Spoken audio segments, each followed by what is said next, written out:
Hallelujah, thank you Jesus. खुदावन तेरा शुक्र हो, तेरी तारीफ है बाप। खुदावन यीशु, हाँ खुदावन, हमारा ईमान है कि खुदावन तू यहाँ पे मौजूद है। आज फिर से खुदावन खुदा, तू हमारे साथ बातें करने को, तू अपने दिल की बातें, तू अपने भेद खोलने, खुदावन तू अपने कलाम को हमें सिखाने के लिए फिर से खुदावंद उतरा हुआ है। तू नहीं चाहता कि हम में से कोई भी खुदावंद बेईमानी में जिंदगी गुजारे, कोई शक व शुबह में जिंदगी गुजारे। खुदाम तू चाहता है हम ईमान में मजबूत हो, रोज बरोज एक एक कदम तेरी तरफ बढ़ाते जाएं, तुझ में व्यस्त होते जाएं, खुदाम तेरी कुर्बत में बढ़ते जाएं, खुदाम तेरा जलाल हमारी जिंदगियों में नजर आए। खुदाम खुदा, जब हम बोलें, जब हम तेरे कलाम को अपनी जिंदगियों में लें, तो हम पहले जैसे ना रहे, हम तब्दील हो जाएं। खुदा हम हमारे चलने फिरने से, उठने बैठने से खुदावन तुझे ही इज्जत और जलाल मिलता रहे। और इस शैतान को अपनी जिंदगी से, अपने बदनों से खुदा हम शर्मिंदा करते रहें। खुदा वो जब जब देखे तो कुड़ता रहे, यस्सु के नाम से। खुदा आज खुदा तो फिर से हमें एक कदम और अपने में लेके चल। खुदा उन सीधे रस्तों की तरफ, उन जिंदगी की, हमेशा की अवधि जिंदगी के रस्तों की तरफ तो लेके चल। यस्सु के नाम से हम सब मिलकर इस दुआ को मांगते और पा लेते हैं। हम सुशीला से खुदा उनके जिंदा कलाम को और उसकी गवाही को सुनेंगे। Praise the Lord ji. Sushila. Praise the Lord. Thank you, sister. Thank you so much.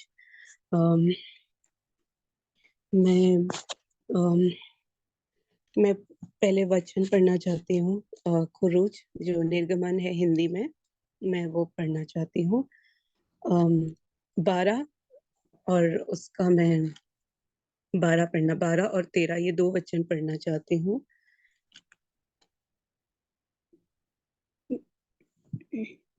मैं इस रात मिस्र देश में विचरण करूंगा और मिस्र देश के इंसानों और पशुओं के पहिलौठों को मारूंगा। मैं मिस्र देश के सब देवताओं को दंड दूंगा। मैं प्रभु हूँ। जिन घरों में तुम रहते हो उन पर लगाया हुआ खून तुम्हारे लिए एक चिन्ह होगा। जब मैं उस खून को देखूंगा तब आगे बढ़ जाऊंगा। जब मैं मिस्र देश को मारूंगा तब तुम्हें नष्ट करने के लिए तुम पर महामारी का आक्रमण न होगा। थैंक यू जीसस, आमीन। खुदावन तेरा शुक्र है तेरे इस पवित्र कलाम, तेरे वचन के लिए। खुदावन यीशु, थैंक यू जीसस। हाँ, इस वचन में मैंने ये सीखा है कि इसमें खुदावन ने कहा है कि लहू एक चिन्ह को दर्शाया गया है।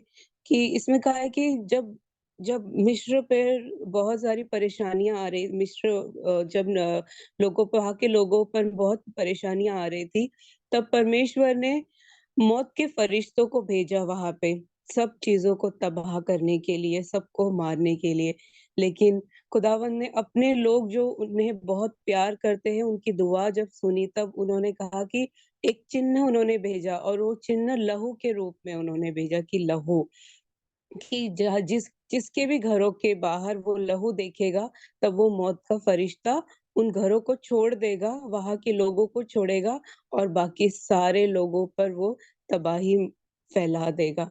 तो अ, इसमें हम ये सीखते हैं कि लहू एक ऐसी ताकत और एक ऐसा दर्शाया गया है, जो हम ये सीखते हैं कि जैसे हम नए नियम में यीशु को देखते हैं कि जैसे यीशु ने हमारे लिए लहू बहाया। एक लाइक उन्होंने जमीन पर एक इंसान का बदन लेकर, बहुत अपने शरीर के ऊपर इतने कोड़े मार खाकर उन्होंने लहू के इतना कतरा बहाया, जो जो हम उनकी कीमत कभी नहीं अदा कर सकते। यीशु के लहू की कीमत हम नहीं अदा सक नहीं कभी भी हम उसको ये कर सकते हैं।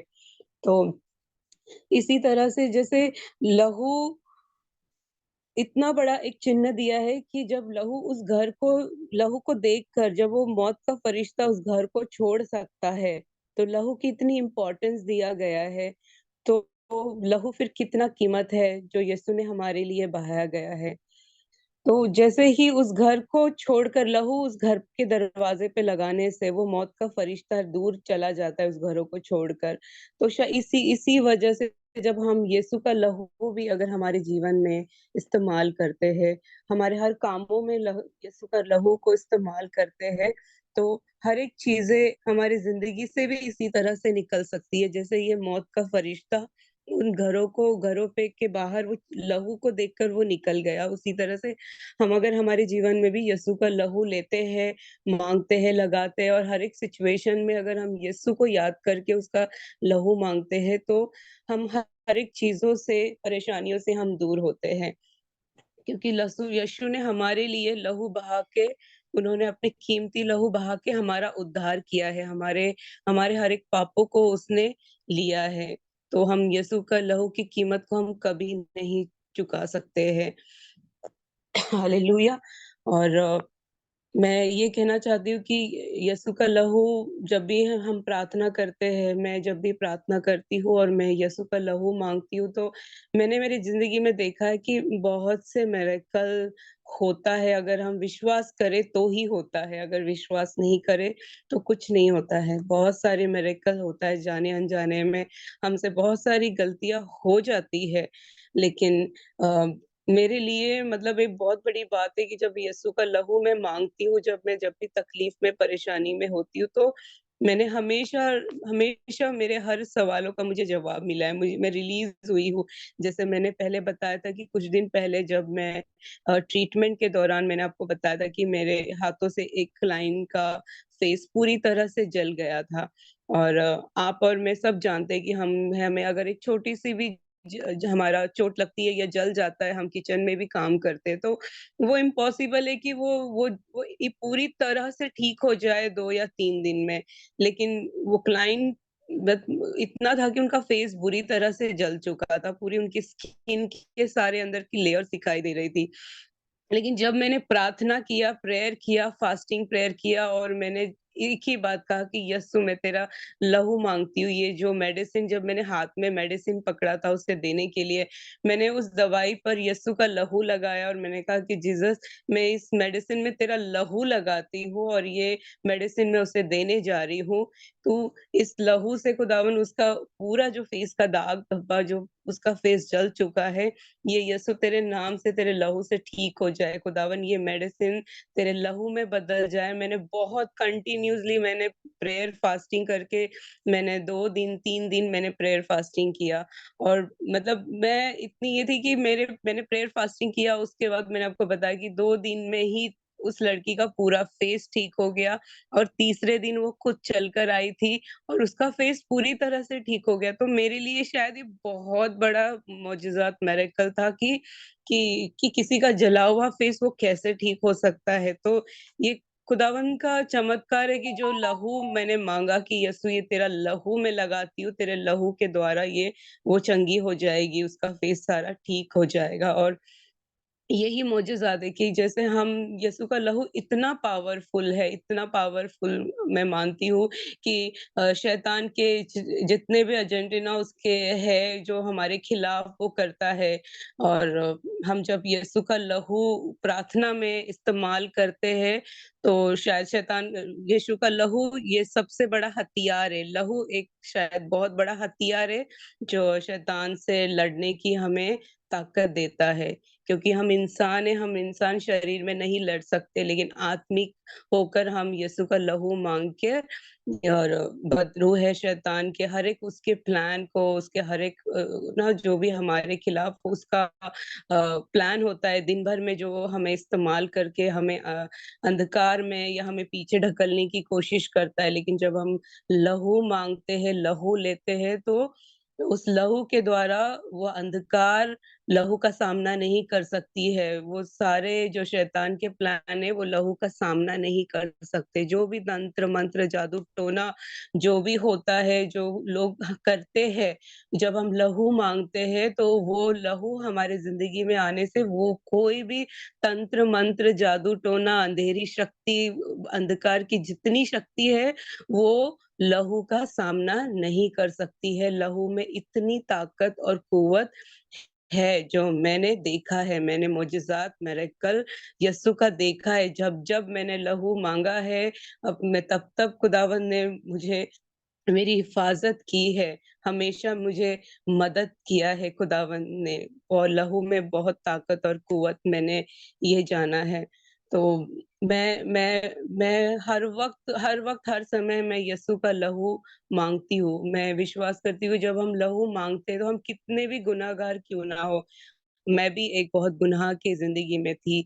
न जाने कितने सारे गुनाह हम करते हैं, मैं भी करती, लेकिन फिर भी जब मैंने यीशु का लहू माँगती हूँ, तो मेरा विश्वास है कि परमेश्वर हर एक खुदावन यीशु हमारे हर एक गुनाह पापों को वो क्षमा करता है। क्योंकि वचन में लिखा है ना कि तुम्हारे जितने भी किरमज़ी के गुनाह क्यों ना हो, मैं उसे सफ़ेद कर दूँगा, हिम के मानित मैं उन्हें सफ़ेद कर दूँगा। तो हमारा परमेश्वर कितना बड़ा है, जब हम उसे हमारे हमारे हर एक गुनाह के लिए माफ़ी माँगते हैं, जब उसका लहू हमारे जीवन में हम सच्चे मन से लेते हैं, उसे कबूलते हैं, तो वो डेफ़िनेटली हमें हमारे पापों को क्षमा करता है। और जैसे हमारे अंदर जब उसकी ताकत और क़ुव्वत आती है, तब कोई भी शैतान का असर, उसके प्लान हमारे सामने नहीं टिक सकते हैं। ये हमें पूरे विश्वास से यीशु का लहू लेना है, हमारे जीवन में माँगना है, क्योंकि यीशु का लहू वो एक चिन्ह है। वो चिन्ह है जो शैतान उस चिन्ह को देखकर भागता है, डरता है उस चिन्ह से, यीशु के लहू से वो डरता है। क्योंकि यीशु ने लहू बहाकर अपने मौत पे फ़तह पाई है यीशु ने। तो इसीलिए लहू बहुत कीमती है। लहू में बहुत ताकत है, लहू हमें उद्धार देता है हमारे हर एक पापों से, हमें छुटकारा देता है, लहू में चंगाई है, लहू में सब कुछ है, सिर्फ़ हमें लहू माँगना है। ये वचन जब मैं पढ़ती हूँ तो इसमें इतना खूबसूरत लिखा गया है कि चिन्ह लहू, एक लहू दिखाकर उन्होंने बताया कि ये चिन्ह है पुराने नियम से बताया गया है कि लहू कितनी कीमती है। और पुराने नियम से नए नियम तक आने तक हम यीशु को देखते हैं कि लहू कितना कीमती है, जो यीशु ने हमारे लिए लहू बहाया। हमारे लिए लहू बहाकर उसने उसने अपना पूरा सिंहासन तख्तो-ताज छोड़कर वो सिर्फ़ नीचे हमारे लिए आया, और अपना पूरे शरीर से कतरा-कतरा लहू बहाकर उसने क्रूस पर सलीब होकर उसने मौत पे फ़तह पाई है। और हम उस लहू को हमारे जीवन में हमेशा लेना चाहेंगे, और हमेशा हर वक़्त हम उस लहू को माँगते हैं, प्रभु यीशु के लहू को, ताकि हम कभी भी खुद गलत रास्ते पे ना जाएँ, और कभी भी हम शैतान की कोई भी प्लान को हम पूरा ना होने दें। यीशु के नाम से, यीशु के लहू से शैतान के हर एक प्लान को हम हमारी ज़िंदगी में, उसके हर एक प्लान को यीशु के नाम से तोड़ेंगे। और हर समय हम प्रार्थना में यीशु का लहू का इस्तेमाल करेंगे, हमारे परिवार की सुरक्षा के लिए, हमारी घरों की सुरक्षा के लिए। जब परमेश्वर ग घर के दरवाजे पे लहू का चिन्ह दिख रहा है, तो वो मौत का फरिश्ता जब लौट सकता है उस घर को छोड़कर, तो जब हम इंसान हमारे अंदर जब हम लहू माँग लेते हैं, तो फिर हमारे जीवन में फिर कितना बड़े-बड़े मोजज़ात हो गए। अगर घर को वो मौत का फरिश्ता छोड़ सकता है, तो हमारे अंदर जब हम लहू लेंगे हमारे जीवन में, तो हमारे जीवन में कितने सारे काम और मोजज़ात होंगे। हर वक़्त, हर समय हम तैयार खड़े रहेंगे। जो भी बदरू है उसका प्लान रहेगा, क्योंकि उससे लड़ने के लिए हमारे पास ताकत और हथियार थोड़ी है। हम इंसान होकर हम नहीं लड़ सकते, लेकिन हम यीशु का लहू माँगकर, यीशु का लहू को ऐसा हथियार हम इस्तेमाल कर सकते हैं, और लड़ सकते हैं, उसके हर एक प्लान को हम लोग तोड़ सकते हैं प्रार्थना के द्वारा, यीशु के लहू के द्वारा। Thank you. Thank you so much. Hallelujah. Praise Lord ji. जय मसीह की साਰਿਆਂ ਨੂੰ ਹਾਲੇਲੂਇਆ। ਧੰਨਵਾਦ ਪ੍ਰਭੂ ਦਾ। ਬਹੁਤ ਵਧੀਆ ਟੈਸਟਮਨੀ ਸੀ। ਬਹੁਤ ਵਧੀਆ। ਖੁਦਾ ਸਾਰਿਆਂ ਤੇ ਅਮਲ ਕਰੇ। ਯਿਸੂ ਰਾਜਾ, ਮੈਂ ਵੀ ਦੇ ਸਕਦੀ ਹਾਂ ਟੈਸਟਮਨੀ ਜੀ? ਹਾਂਜੀ। ਹਾਂਜੀ, ਹਾਂਜੀ। ਹੈ ਨਾ, ਰੋਜ਼ਿਆਂ ਦੇ ਵਿੱਚ ਮੈਂ ਕਹਿੰਦੀ ਸੀ ਖੁਦਾ ਸਾਡੇ ਸਾਰੇ ਤਾਂ ਪ੍ਰਭੂ ਦੇ ਵਿੱਚ ਆ ਗਏ ਆ। ਇਹਨਾਂ ਦੇ ਡੈਡੀ ਨੂੰ ਹੁਣ ਆਪਣੇ ਖੁਦਾ ਆਪੇ ਹੀ ਚਰਨਾਂ ਚ ਲਾ ਲਾ, ਆਪੇ ਹੀ ਸੱਦ ਲਾ ਇਹਨਾਂ ਨੂੰ ਹਨਾ। ਕੱਲ ਸਬਜ਼ੀ ਬਣਾਉਂਦੇ ਰਹੇ, ਲੈ ਕੇ ਜਾਣੀ ਚਰਚ ਨੂੰ, ਲੈ ਕੇ ਜਾਂਦੇ ਇੱਥੇ ਦੇਗਾ ਬਣਾ ਕੇ ਲੈ ਕੇ ਜਾਂਦੇ ਨਿਆਣੇ, ਤਾਂ ਨਾਲ ਲੱਗੇ ਰਹੇ। ਮੈਂ ਕਿਹਾ ਨਿਆਣੇ ਕਹਿੰਦੇ ਤਾਈ ਕਹਿੰਦੀ ਡੈਡੀ ਨੇ ਨੀ ਜਾਣਾ। ਮੈਂ ਕਿਹਾ ਮੈਨੂੰ ਨੀ ਪਤਾ, ਪੁੱਛ ਲੈ। ਜੇ ਮੈਂ ਕਿਹਾ ਮੈਂ ਕਹਿਤਾ ਇਹਨੇ ਨੱਠ ਕੇ ਪੈ ਜਾਣਾ ਮੈਨੂੰ, ਹਨਾ। ਲਵਲੀਨ ਨੂੰ ਕਿਹਾ, 2-3 ਨੂੰ, ਛੋਟੀ ਨੂੰ, ਜਦ ਤੂੰ ਕਹਿ ਡੈਡੀ ਨੂੰ, ਡੈਡੀ ਚੱਲ, ਹਾਂ ਕਿ ਨਾ? ਕਹਿੰਦੀ ਡੈਡੀ ਜੀ, ਹਾਂ ਕਿ ਨਾ? ਚਲੋ ਚਲੀਏ। ਕਹਿੰਦੇ ਕਿੱਥੇ? ਚਰਚ ਨੂੰ। ਕਹਿੰਦੇ ਜਾਣਾ ਆ। ਹੈਂ ਚਲੇ ਗਏ। ਖੁਦਾ ਦਾ ਇੰਨਾ ਸ਼ੁਕਰ ਕਰਦੇ, ਆਰਾਮ ਨਾਲ ਸ਼ਾਂਤੀ ਨਾਲ ਬੈਠੇ ਰਹੇ। ਜਦੋਂ ਖਤਮ ਹੋਈ ਚਰਚ ਤਾਂ ਫੇਰ ਹੀ ਆਏ ਆ, ਖਾਣਾ ਖੁਣਾ ਖਾ ਕੇ ਐਨ ਸ਼ਾਂਤੀ ਦੇ ਨਾਲ। ਨਹੀਂ ਤੇ ਜੇ ਜਾਣਾ, ਮੈਂ ਵੀ ਆ ਗਿਆ, ਅੱਧੀ ਰਾਤ ਹੋ ਗਈ, ਹਨੇਰਾ ਹੋ ਗਿਆ, ਮੈਂ ਹੁਣ ਸੌ ਜਾਣਾ ਸੀ, ਮੈਂ ਫਲਾਨਾ ਹੋ ਜਾਣਾ, ਧਮਕਾਨਾ ਹੋ ਜਾਣਾ ਸੀ। ਤੇ ਓਦਾਂ ਦੁਪਹਿਰ ਨੂੰ 4 ਵਜੇ ਜਾ ਕੇ ਤਾਸ਼ ਖੇਲਣ ਪੈਂਦੇ ਬੰਦਿਆਂ ਨਾਲ, ਹਨਾ। ਖੁਦਾ ਦਾ ਬਹੁਤ ਬਹੁਤ ਸ਼ੁਕਰ ਕਰਦੀ ਹੈ। ਖੁਦਾ ਨੇ ਚੰਗੇ ਕੀਤਾ, ਖੁਦਾ ਨੇ ਸੁਣੀ, ਮਦਦ ਕੀਤੀ, ਸਹਾਇਤਾ ਕੀਤੀ ਸਾਡੀ। ਧੰਨਵਾਦ ਪ੍ਰਭੂ ਦਾ। Hallelujah. Praise the Lord. Praise the Lord. Praise the Lord. Hallelujah. God bless you, sister. ਧੰਨਵਾਦ।